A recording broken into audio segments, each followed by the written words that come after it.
Hello，小伙伴，我们这个创业巴尔干这次来到黑山了。我现在在黑山的聂古西村，这里可以说是黑山人的精神故乡，也可以说是黑山美食的聚集地。这里有当地的国菜啊，就是聂古西风干火腿，还有聂古西的烤猪肉。今儿我就吃个这个火腿，还有一个当地的聂古西烤肉。开干。I to je specijalna rasa, ta mangulica. To je svinja koja se baš uzgaja za pršut, da je veći but. Kod nas ide kao predjelo je sir pršut, a onda glavno je ovo. To ja začinim, to bude specijalitetom. To je to, sad nosimo u pećnicu. Meso svinjska plećka koja je izuzetno dobra kad se ispeče. 你以为这是一顿简单的烤肉吗，同学们啊？就这烤猪肉，还有就这火腿，往直白里说，这叫烤猪肉配猪肉啊。上价值的时候，我跟你讲，这就叫舌尖上的黑山了，了不得了啊！这我再吃一口，它这猪肉确实好吃，热乎的。一般来说上这么一块烤猪肉，我都会担心它有那个猪肉那个猪腥味儿。首先它是一点猪腥味儿没有了，让它烤的非常的水嫩，你知道吗？汁水浑浊。然后看，哎，这儿，它有一种独特的香味儿，我现在不知道该怎么形容，就是很清新，就跟我现在坐在这儿，这吹来的这个洛夫琴山的山风一样，带着青草的味道。这个。我觉得客观来讲，我觉得这是我今年以来吃到最好吃的，舒服，太舒服了。就是给大家看一下，我现在在哪？我现在就在这个黑山的聂古西村，就在这个地方，就是聂古西村这个地方，在黑山那儿有说道的，这就是基本上就算是黑山精神和文化的这个保留地跟发源地了。这个国家你在这儿走啊，基本上都是山里硬劈出来的道。所以原来住在这个山里呢，都是一个部族一个部族。所以当时啊，这个比罗洛维奇家族他在这儿是干啥？他就是用他的这种方式，能维持整个黑山各个家族之间一个相对稳定的政治结构，从17世纪一直到20世纪。所以这对黑山来讲是一个特别不容易的事儿，所以他也是在黑山人心目中特别伟大的一个国王。他的墓像呢还在这个洛夫琴山山顶吧。然后在这个地方，当年黑山人吃的这个东西最有特点的就是我现在桌上摆的这个当地的火腿，还有就是这个烤猪。然后我认识的这家人，他们家就是在黑山当地做这个东西做的时间最长的家，他们家做了60多年了。而这个总统啊都来他家吃，大家就可以看到这一桌子的含金量了。只有在这个地方能做出这个火腿来。所以这是黑山的这个国菜了，也是特产。为啥呢？说是因为这个洛夫琴山海拔1700多米，然后呢海风呢往上吹，洛夫琴山的山顶的山风呢往下吹，就在这个中间这个平原这一块，就在这个山坳的这一块，空气对流。所以说呢，就这个地方熏出来的火腿格外一个味儿。那他切这个肉切的挺实在的，你看这个切的跟咱去吃东来顺那个涮肉似的。啊，你看这厚度，这厚度最起码比西班牙人实在，是吧？啊，你看这一片火腿，它充满了真诚，啊，就像这个黑山人一样，啊，粗犷而奔放。它这个入了之后，你稍微一咬，那个烟熏味就出来了。就这个我觉得就下酒会特别香，而且这个油脂，就这块这个油脂入口之后就有点忍，但是很扎实那种，然后你一咬，这个油脂就出来了。有一点，我们在拍巴尔干这次的时候，其实3次还是4次路过黑山啊，这个跟大禹治水一样，反正每次路过都没来。说最后的最后把黑山放到最后来拍了。有很多小伙伴问说为啥不拍黑山？我说那会儿最后拍，为啥最后拍的？因为这个黑山啊，它是最后一个离开南联盟的这个国家，所以呢，就这个地方呢，它有它自己的一些特点。我们呢也希望在最后呢，走遍周围这些所有的这些区域之后呢，给大家看一下，最后我们回到黑山，回到这一个小小的地方，看看这里的人，他的生活跟所想又是怎样。哇，哦，这就是这火腿这味儿，天哪！哦，这头顶上全是火腿啊，这是一条一条的腿啊。哎呦，哦，这还不是一条一条，这是好几条。啊，这2个就是一头猪啊！你这房顶上挂了多少猪8 redova. 哎呦，8层呢！哇！哦，这么看能看着，好家伙1, 2, 3, 4, 5, 6, 8, 9. 啊，这太罪恶了，这太罪恶了！哎呀，这，Sve puno. 我看这要是猪来了得吓死，这是猪的地狱。10.000 komada tu stane. 你这一个腿卖多少钱？ Koliko košta jedan komad? 100 evra. Jer evo, ovo je za izvoz van evropske zemlje. Van evropske. To je sad Bosna, Srbija i Makedonija. Zato se trudimo da idemo u Evropu, da bi mogao ovaj pršut onda ne bi bio 150 evra u Hrvatsku ili u Austriju i tako. Mi smo porodično tada počeli u Jugoslaviju, ali smo radili uslužno za firmu, ne svoje. Pa ja sam živio izvanredno dobro u Jugoslaviju. Mada sam radio u preduzeću državnom, u Jugopetrolu, naftna industrija, tu sam radio. 啊，那个当时待遇怎么样？ Jugopetrol, naftna industrija, ne samo naša Crna Gora, nego u svu bivšu Jugoslaviju to je bilo dobro plaćeno. Svake 3 mjeseca smo imali platu viška i dobijali smo rano stan. Jugoslavija je bila slobodna zemlja. Slobodna zemlja, mogao si da se krećeš gdje hoćeš, da spavaš gdje hoćeš, niko te nije dirao. I odili smo Srbija, Bosna, gdje hoćeš kako hoćeš, slobodno je bilo sve. Sad ima 50 partija i svak priča neku svoju priču i svak navija za sebe, za svoju fotelju da bi se udomio. A u Jugoslaviju nije bilo, nego radiš, a sad samo se izmišljaju partije, ministarstva, ministri i tako dalje, i tako dalje. I droga i svega, što tada u Jugoslaviju nije bilo droge. Ja. Eto, to je to. Ja. Hvala i vama. “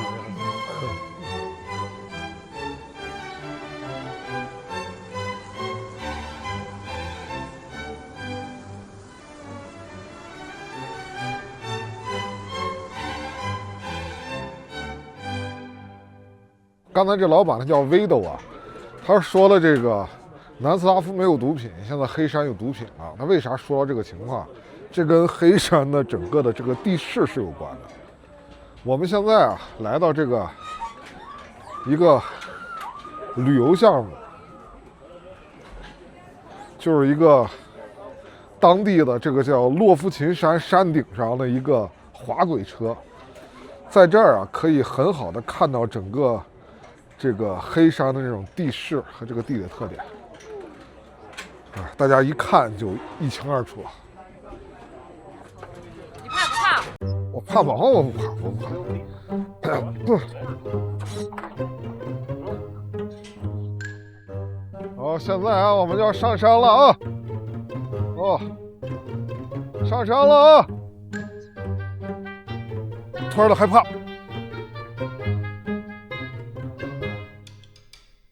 这么高的吗？我感觉被编导骗了。他们让我边做这个边给大家讲解，再说串场，我感觉这有点难为我呀。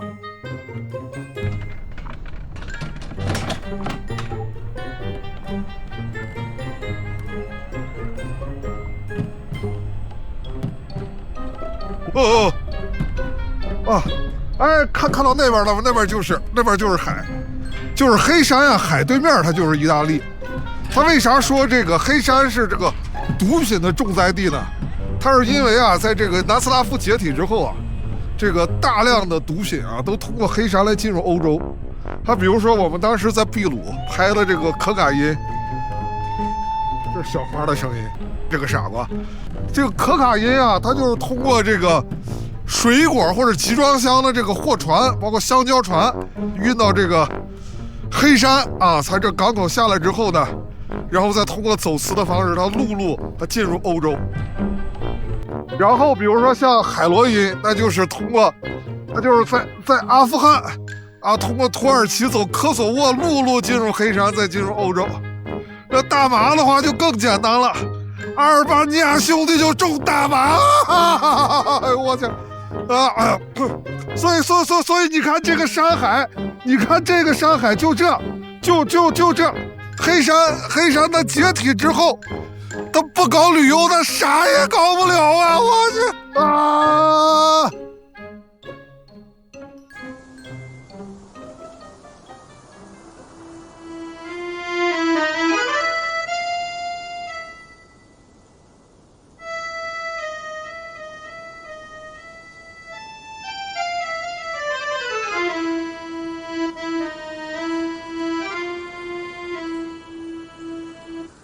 黑山位于巴尔干半岛西南部，面积仅 1.38万平方公里，却拥有着欧洲最复杂的地貌。这里三面环山，一面临海，超过80%国土都是山地。高耸的迪纳拉山脉、幽深的峡谷以及亚得里亚海沿岸狭窄的平原，共同塑造了黑山独特的自然格局。这一趟啊，开巴尔干这个开山路是真是太爽了，尤其是到了黑山这边，这蹭蹭的这路上这玩啊！我原来自己开那车，你要在山里就这么来回拐的话，你后座是甩的，你后座这会儿肯定都晕了。但是那这车它很稳，但是没有往外甩的这个感觉。理想的这最新的 L9 Levis 啊，说比这个底盘还稳呢。它是配合800伏主动悬架，说是在这个拐弯的过程中啊，它可以自动调平，你驾驶跟坐的体验都很舒服。回国了我就去理想提车。也正因如此，黑山自古就易守难攻，成为巴尔干地缘政治的重要节点。17世纪起，彼得洛维奇家族依托险峻山地、沿海贸易和东正教的凝聚力，逐步将松散的部落联盟发展为国家，在强权夹缝中维持了长期的实际自治。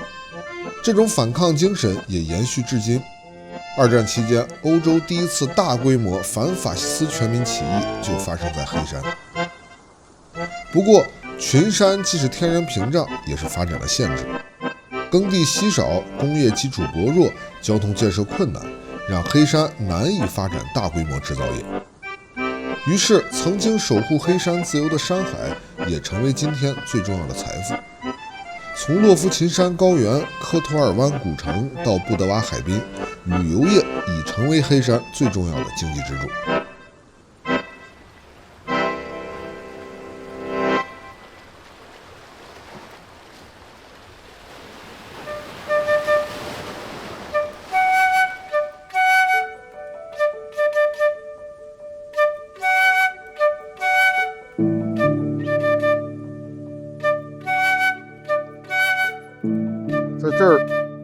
在这儿给1块就相当于是给8块啊，借1还8的感觉。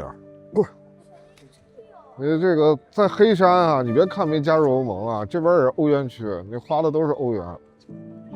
从山顶走下来，这边就是当地非常赖以为生的旅游资源了啊，布德瓦老城啊，沙滩呀、大海呀，走到这老城里呢，其实也就是拍个照，因为在这边你会发现，这里面的这些特产店啊、纪念品店，可能跟我们国内的这些景点看到都差不多。但是呢，再往前走会有一个比较好吃的海鲜餐厅，这也是黑山山海差异的这种体现啊。在山上吃肉，到了海边，我们就去吃海鲜。走。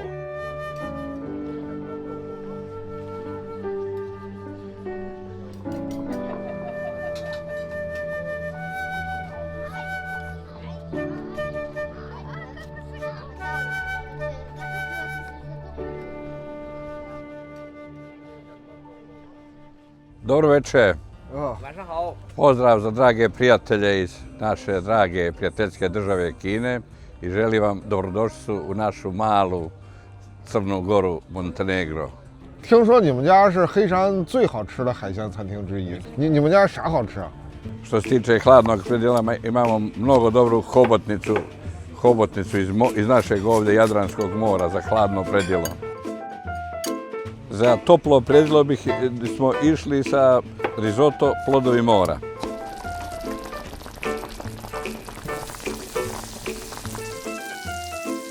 A za glavno jelo bih vam imao da preporučim, ovo je specijalitet za 2 osobe, to je hobotnica u sitno sjeckanom povrću koja se sprema u rerni i začini i to je jako ukusno i dobro jelo. 鱿鱼起点柠檬上去，啊，吃这个章鱼哦，这个过水煮了之后，加这些料，哎，这么一拌，我觉得这个章鱼，你看，你这新鲜不新鲜，就是你一嚼它，哎，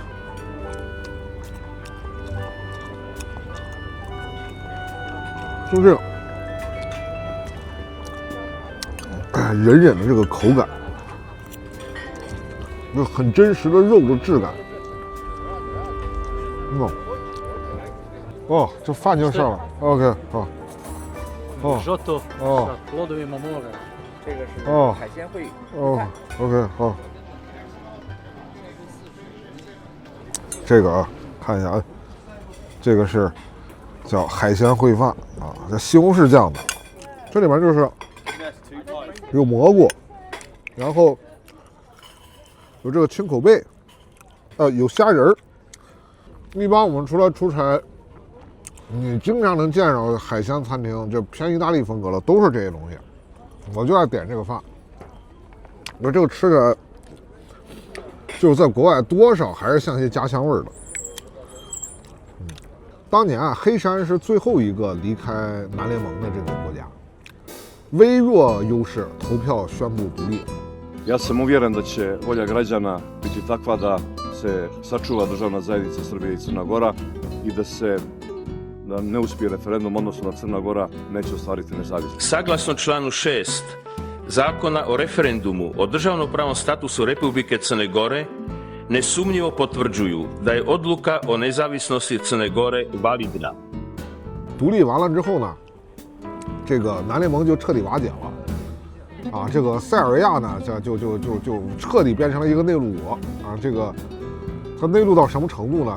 就当年的南联盟那还有海军呢，算是塞尔维亚的海军，但因为黑山一独立出去，它没有海军了，它没有海了，它只能把海军改编成这个叫内河护卫队。完了之后，剩下的黑山这边，它独立之后，过去南联盟留下来的工业什么的，就基本上就全废了。 哦，来，哦，这个就有点狠了，来 ，please。Ovo je sve za vas. 对，好。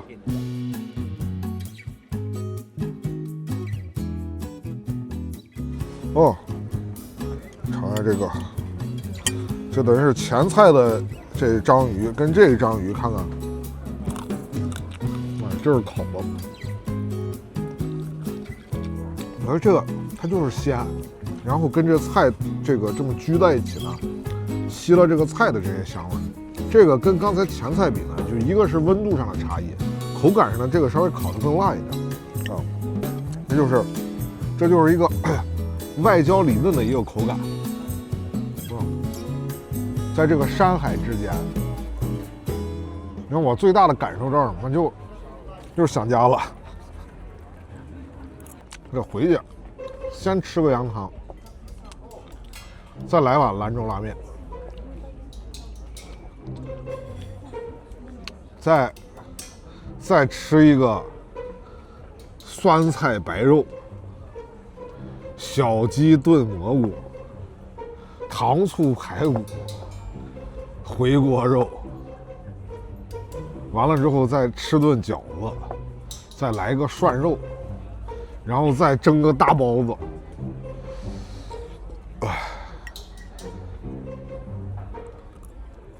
而你说，就咱逛这个地儿，就跟咱在国内逛景点有啥差别？其实差别不大，无非就吃的不一样。这个你视野里见的人大概不一样，啊，其他的都差不多，啊，这个旅游形式也都是这些。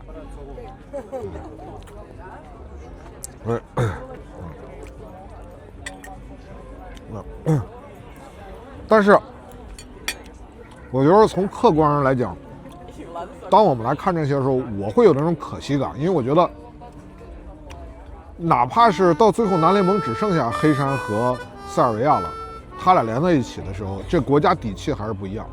而且你看刚才那个老板，这老板见着我的时候，其实就是见着我们这些时候，他其实超兴奋的。他一看是中国来的 YouTuber， 他说他去过中国，他就对中国特别感兴趣。我觉得他的这种感兴趣这种情绪一定是很复杂的。刚才人家那个老板说了，啊，我欢迎来我们黑山这样一个小国家。我觉得他这个年纪人应该心中还是有遗憾的。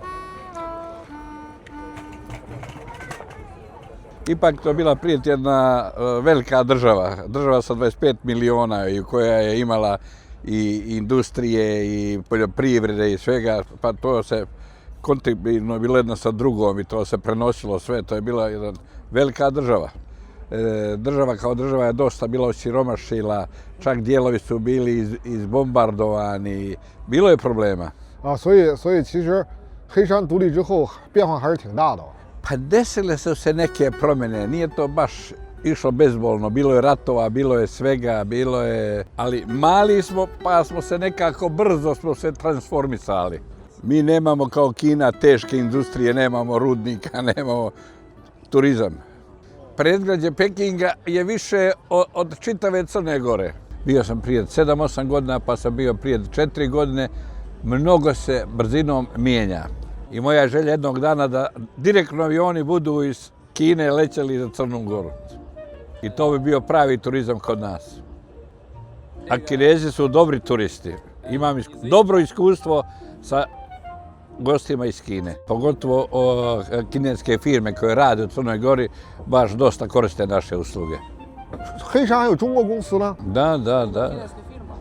Da, pa autoput su radili sve Kinezi. Pa sad ovo odavde do Budve, do Tifta su radili Kinezi. Kinezi su dali novac, kredit, su napravili most.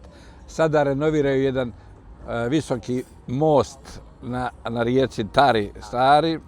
Rade jedan ozbiljan projekat se više bez Kineza na ovom prostoru ne može napraviti. A ja svima predlažem da ne ispituju snagu i moć Kine.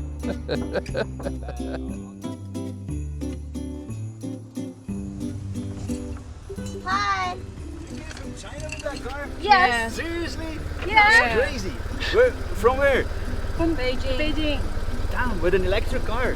Yes. Oh, okay. That's I saw the China green plates and I was like, how the fuck did they do this?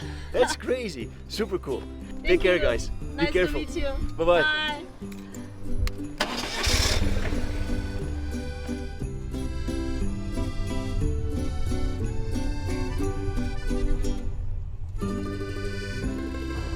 "这要不是人家老板提啊，这我们可能都忽视了这个问题了。说在这个黑山这境内啊，有好多的这个路啊、桥啊，都是中国公司参与修建的。所以我们这现在也跟着去一个，就是当年电影里那个桥那个地方，说那个桥都是咱中国人后来又给建的，啊，我们去那儿看一看。就当地人说这种隧道啊，如果不是中国人建的，那原来那隧道上面你开车都往下滴的水，它都没有做那个防水层。所以这个中国的这个基建狂魔这名字真不是白叫的。而且其实我觉得不只是这些，那就这种技术进步，可能我们有的时候是看不见的，但是它就是在快速的发生着。那比如说我们现在开的这个理想这车，说这全新的这理想 L9 Levis 啊，这车它不光是底盘，还有这芯片，还有整个电芯全都升级了。然后你是不光是开着舒服啊，你坐着也舒服。那毕竟是在西方的很多这个汽车公司，它在做这个车的设计的时候，它可能就是很多可以增加你舒适度的东西，它是可以给的，但它是不会做。为什么？因为它要把价格区间拉开。原来啊，我一开始的时候，我也对这个国产车持怀疑。后来这个开理想啊，尤其是当年这个穿越南美，就是开的时候有时候会有一种气氛感。这气氛感是啥呢？就是咱自己的车，就是咱国内自主生产的车，它给你把这个功能啊，还有整个性能配置的，其实性价比很高啊。你要是买进口车，那个价你根本买不上。就我们现在走这个路，其实就是黑山的巴尔干，它可以一直通到塞尔维亚，所以这对于塞尔维亚或者对于黑山来讲，都是一个非常重要的这个交通要道。但是当年想建，一直都建不起来，因为它的施工难度太大了。所以黑山当时这个独立出来之后，它面对这个问题一直没有得到解决，然后后来是中国公司来给它建好的。刚才过那个桥的时候，其实是个绝美的美景，但是小花她反应慢了2秒。所以就没拍着，是吧？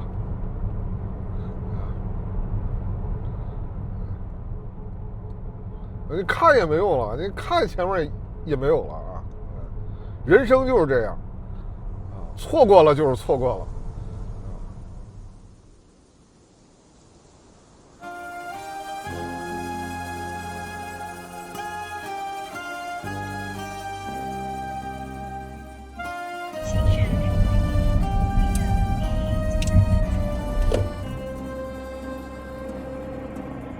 这座桥是612据点在200公里范围内的唯一的交通要道。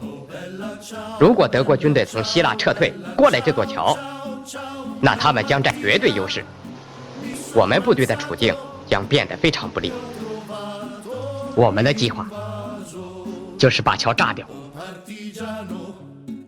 想拍巴尔干的时候，提到的就是瓦尔特保卫萨拉热窝和桥，然后让我没想到的是，在最后一集的最后一刻，我居然真的来到了桥这个地方。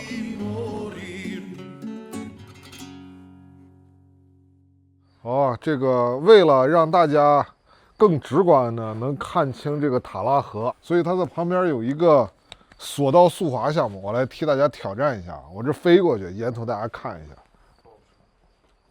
这就给我挂上了。啊，1 2 3，这就走了。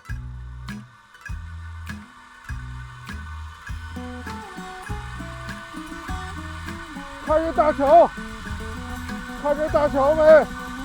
好宏伟啊！哇！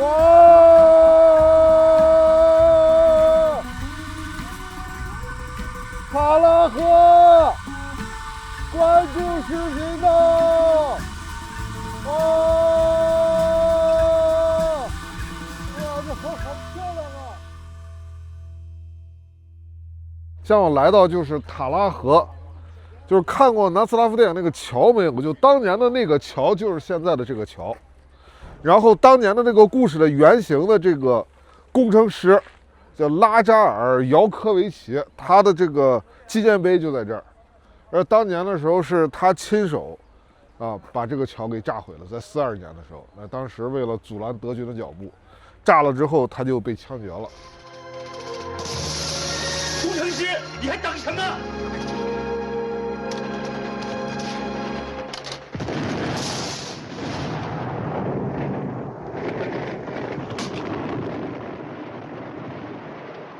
？42年被炸毁，46年修复，46年修复，哎呦，就到现在了，80年了。这80年之后，现在是中国援建，然后在这儿，所以这个桥现在是咱中国人在修。我可以走上去看2步啊。这就80年的这个老桥啊，你看。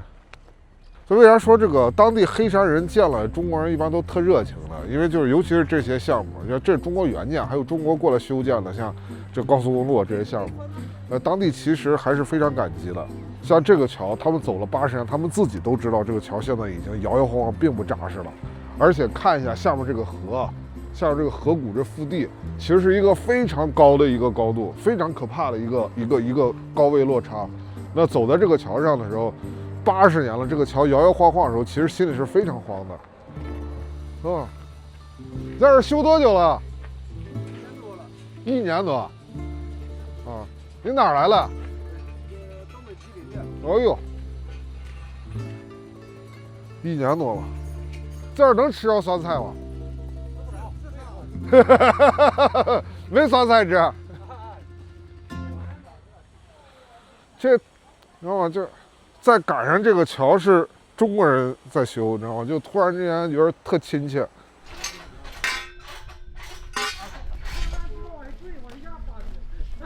其实，你再想想，84年前，就是这个桥当时被炸毁的时候。而且这个历史，你站在这儿你看的时候，你会觉得它并不遥远。你拿手触摸的时候，你现在摸到的还是80年前的质感，而在80年再往前倒4年，就是当时炸毁它的那段历史。然后这80年，先是打败了德国法西斯，然后成立南斯拉夫联盟，然后再解体，再打仗，然后再到今天。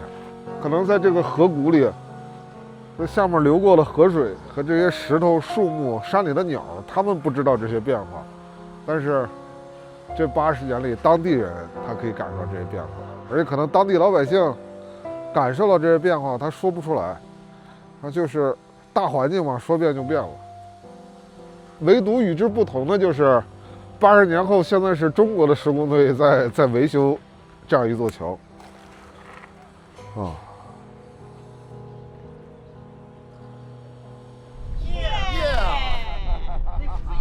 啊，买了错了。来，3、2、1，你们懂，在国外遇到一个中国工地的含金量吗？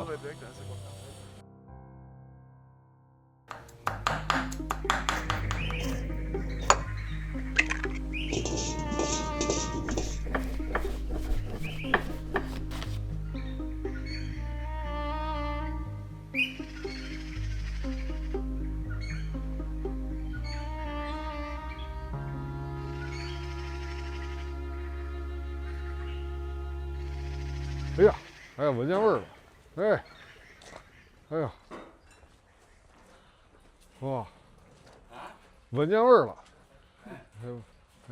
哎呦，过来了！哎，过来了啊！哎呀，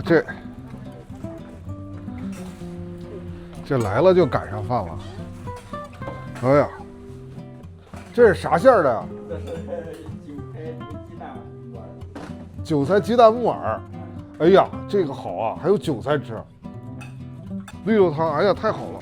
哎呀，不是，你知道吗？这一下子就找到我上高中的感觉了。我在我们济外食堂，你知道吗？中午就是这，啊，就是绿豆汤包子，啊，这找着上高中的感觉了。他这不得有点富裕的？哎呦哦，这下工了，下班了啊！哎呀。哎呀，精神不？哎呀，这状态，哎呀，太亲切了，好家伙，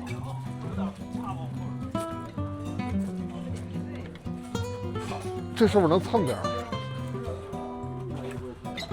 哎呀，要不要太亲切了，太激动了啊！我不光看到了塔拉河，看到塔拉河大桥，完了之后还赶上咱中国的工地啊！想想之前在布德瓦在这吃那些，你再看看那儿，你看那儿，就看那儿，啊，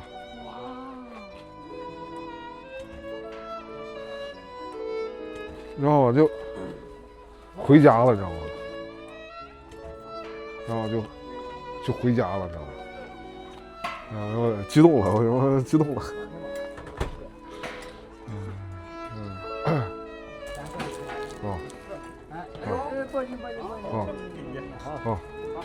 我说是个小碗，这是啥馅儿的？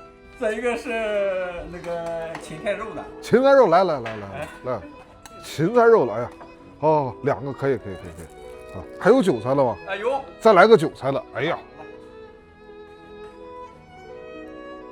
这个玩。哎，好，谢谢。哦呦呦，哦，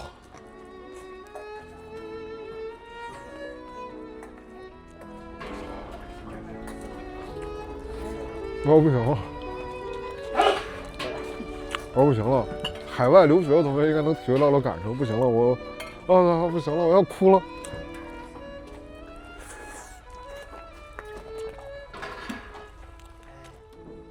哇，哈哈呀，好吃！那包儿包子好吃。哎呀，这我这在巴尔干跑的，我想家了。我妈那天问我说啥时候回家，我说还得过2天。我妈说回来想吃啥，我说包个包子，啊，这大包子人，我吃这2个就相当到位了。包的挺大的，是吧？对，你看旁边都吃上了。谁吃了？谁吃了？你这么愤怒干嘛？给你吃，来。其实今天能吃到这个包子的时候，我就是刚才心情非常之激动啊，就是非常之激动啊。咱们这一路这巴尔干，其实巴尔干这地方不大，咱们拍了这也小半年了，然后这一路走到最后的时候，吃到了一个中国工地上的包子，啊，我就突然之间觉得自己被升华了，你知道吗？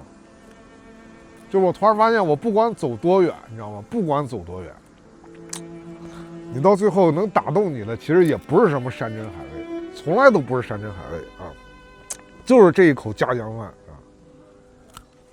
其实这一路跟理想重新来拍这个题的时候，当时我们跟理想来聊，我说这个题肯定不会有像毒枭那种那么爆炸的传播的数据。我说因为这个巴尔干它其实是一个比较复杂的地方，你要想把它讲明白的话，其实它需要相当漫长的这种知识储备和篇幅去表达它。然后当时理想就说就是因为这样，所以才一定要拍巴尔干。理想说这是我们中国人的理想啊，就是我们得看看当年这地方都发生了什么，然后那在这期间我们中国又发生了什么。而且就咱们国家，其实你现在来看，过去这几十年，其实咱们走的路也不容易。当年咱们也是被苏联裹挟啊，然后到3年自然灾害的时候，被赫鲁晓夫逼着要还债，然后后来我们走独立自主的外交路线，然后走改革开放，走到今天，然后到今天的时候，我们开着中国汽车。然后看着中国的这施工队在给别人来援建，然后再改善当地人的生活，这种自豪感其实真的就跟这个我刚才拿到这个包子的时候，那个刚才眼睛都是湿润的，就是我刚才真的太激动了。就是当我们以一个历史为起点，然后又以一个历史的电影为终点来到这个塔拉河的时候，你会发现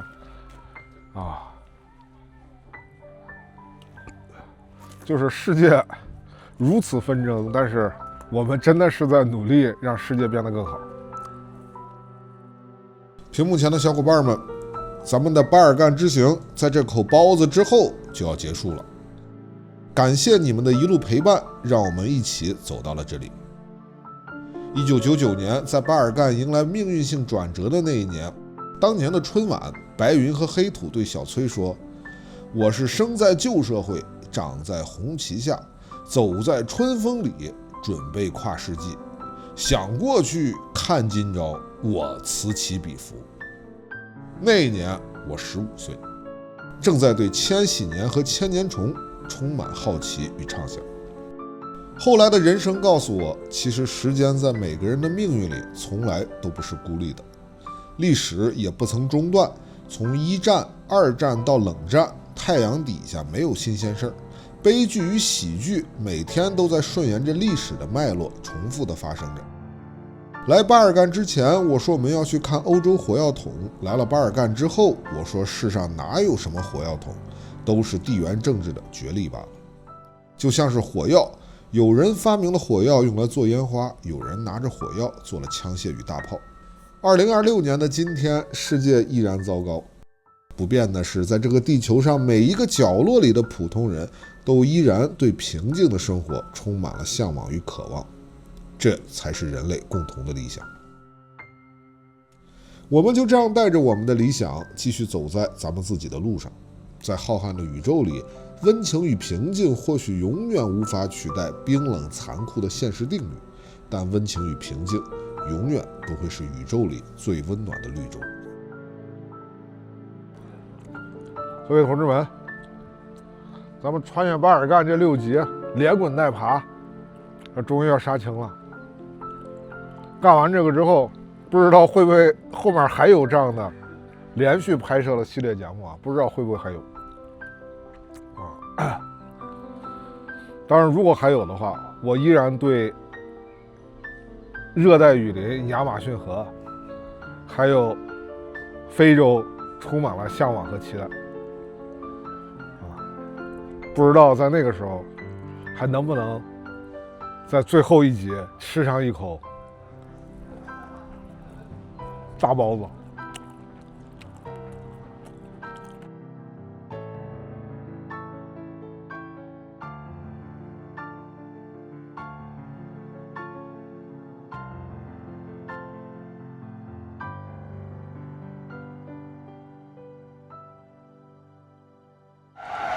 これが東京。他们生活挺魔幻。那边，我们继续往前走吧。我操！嘣！泰国人回国求的是什么？可以赚大钱。All out of this machine. We're running big motherfucking business. All right. 都是穷人，我也是。他这些大头都是从哪买的？是人口一装，就往对了这样。I will fucking shoot you. 이게 시작은 또 반대국들보다 또谁骑在狮子身上？来，跟没film吗？我早想回家了。希望天佑台湾呐，不要台独了。